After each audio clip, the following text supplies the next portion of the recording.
Las madrugadoras te cuentan lo que pasa en la ciudad.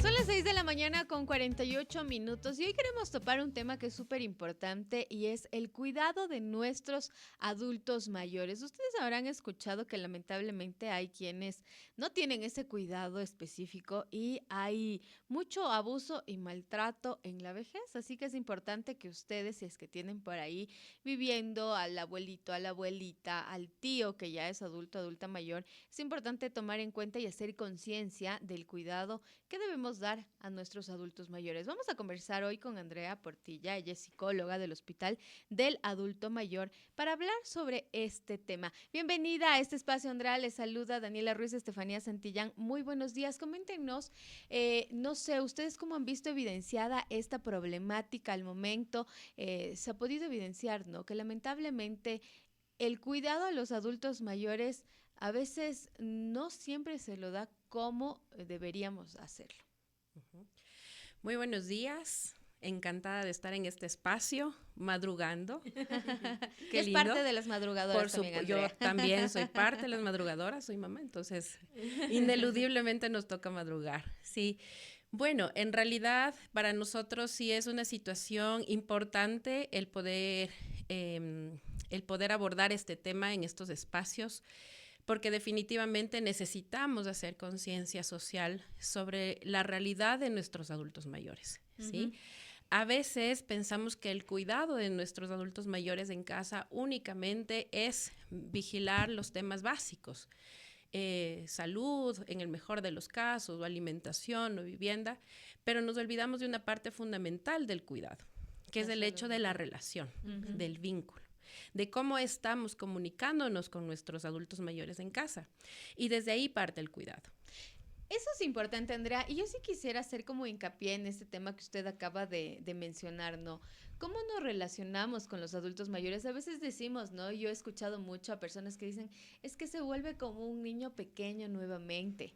Entonces, ¿cómo poder entenderle? ¿Cómo poder mantener como esa conversación, ese diálogo? Y sobre todo mantener ese respeto que debemos siempre brindar a los adultos mayores. ¿Cómo ir entendiendo eso? Tal vez en este momento nos estén escuchando y digan, bueno, no tengo esa conexión con mi papá, con mi mamá que están viviendo conmigo.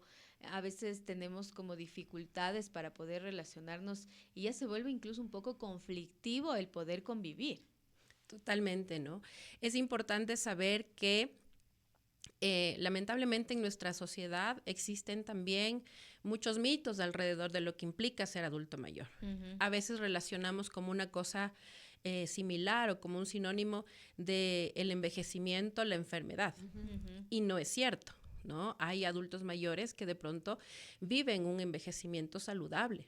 Sí, viven un proceso de envejecimiento que va de la mano de factores de salud, socioculturales, familiares y que proveen de bienestar a nuestros adultos mayores. Por lo tanto, el envejecimiento no es sinónimo de enfermedad. Otro de los grandes mitos, o como decimos en el mundo de la gerontología y la geriatría, los ageísmos, ¿sí? Es pensar que un adulto mayor es como un niño. Los adultos mayores son adultos mayores, no son niños. Tienen inclusive necesidades muy diferentes a las de un niño. A veces desde esta concepción equivocada, errada, las familias empiezan a tratar a nuestros adultos mayores como sí. Y ahí viene entonces, el error. Por supuesto, y entonces le dicen cosas como, por ejemplo, si no come, entonces hoy no se va de paseo, me estoy inventando. Claro. Si hoy de pronto no hace tal cosa va a ser la consecuencia, como si en algún momento dejáramos de escuchar la voz de nuestros adultos mayores, inclusive en los casos de adultos mayores que por supuesto de pronto pueden padecer enfermedades como por ejemplo una de las más comunes, la demencia, en donde su capacidad como para tener contacto con la realidad ya está un poco más limitada, inclusive ahí ellos no dejan de ser adultos mayores. ¿Sí? Entonces, este es un llamado también para que en las familias, para que en la sociedad podamos darles el lugar que les corresponde, que es un lugar en el que, en el mejor de los casos, si la vida así lo dispone, nosotros también vamos a ocupar en algún momento. Andrea, ¿cómo tratar a los adultos mayores en este punto, no? Porque decimos, tenemos esa idea errónea de decir, no, es que ya se está volviendo como un niño, hay que cuidarle como a un niño, entonces ya no le tratamos como se debería tratar, cómo debemos tratar a un adulto mayor y en base a eso evitar este abuso y maltrato que en muchos de los casos se hace.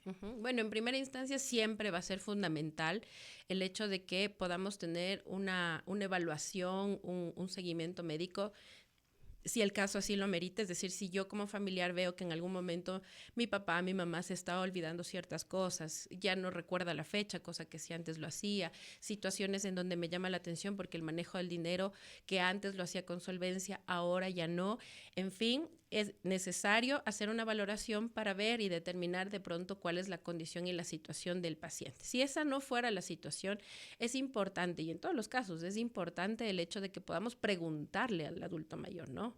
Que podamos hacer estas preguntas que a veces resultan incómodas en casa, pero que son tan necesarias, ¿sí? Uh-huh. ¿Qué es lo que usted necesita de mí para que usted sienta que lo cuidamos mejor? ¿Sí? ¿Qué es lo que usted necesita de nosotros como familia? ¿En qué podemos aportar para que usted pueda sentirse mejor aquí en casa o en la relación, en la comunicación? Y a veces estas preguntas nos pueden guiar porque tampoco es que hay una fórmula, digámoslo así, para todos los adultos mayores, ¿sí? Pero por supuesto, en base al respeto, en base al hecho de tomar en cuenta la opinión. Por supuesto que venimos de generaciones completamente diferentes, ¿no? Sobre todo con el avance tecnológico para nuestros adultos mayores es mucho más difícil entrar, digámoslo así, como en la onda de la tecnología. Pero a veces esto puede servir inclusive de vínculo, ¿no? Porque el nieto en algún momento le explica al adulto mayor y le dice, mira, tienes que tocar aquí o hacer tal cosa, y entonces eso se convierte inclusive como a veces lo que nosotros decimos en el hospital, en un proyecto, ¿no? En un proyecto de vida, en un proyecto familiar que nos permita vincular la generación de los niños, de los adolescentes con los adultos mayores. Andrea, ¿cómo trabajan ustedes justamente desde el hospital en este sentido? ¿Cómo trabajan con las familias? Porque claro, ahora la comunicación se ha hecho tan complicada, incluso entre pares, ¿no? Incluso entre contemporáneos, porque tenemos los dispositivos móviles todo el tiempo bloqueándonos, ¿no? Bloqueando la conversación con el otro, bloqueando la relación con el otro. La gente se sienta a la mesa con el teléfono celular. Entonces, más allá de no solo tener este descuidado, digamos, este desinterés por los adultos mayores, nos estamos descuidando socialmente entre pares incluso. Entonces, ¿cómo se trabaja desde ahí como en esta concientización en las familias, en los entornos, sobre todo para prestarles más atención a los adultos mayores? Bueno, sobre todo es el hecho de que podamos, digámoslo así, ¿no? Conceptualizar y comprender el hecho de que nuestros adultos mayores, inclusive en una situación de enfermedad, por supuesto, son un aporte en nuestras familias. ¿Sí? Más aún cuando de pronto tenemos un adulto mayor que en algún momento inclusive está en la posibilidad, ¿no es cierto?, de comunicarse de una manera efectiva con los demás miembros de la familia. Y entonces, en ese sentido, cuando yo visualizo y cuando yo conceptualizo que el hecho de que mi papá, mi mamá, mi suegro, mi suegra vivan en mi casa es un aporte, ¿sí? Yo ya no lo veo como una carga. Por supuesto que cuidar a un adulto mayor es una situación compleja, difícil, y aquí permítanme un paréntesis nada más para saludar con el corazón a todas las personas que cuidan de nuestros adultos mayores. En realidad es una labor ardua, compleja, difícil, pero que también en algún momento tiene esta posibilidad de disfrutar de espacios que muchas veces quienes no cuidan no tienen esa misma posibilidad. De conversaciones, ¿no? De historias. De relacionarme un poco con mi historia personal, con mi historia familiar, de relacionarme inclusive con la historia social. ¿Qué pasó en Quito hace tantos años o en tal ciudad? ¿Cuál fue un poco como toda esta visión, ¿no es cierto?, que los adultos mayores pueden manejar al respecto de la vida, de los valores, etcétera, etcétera, y enriquecernos también al respecto de esta situación.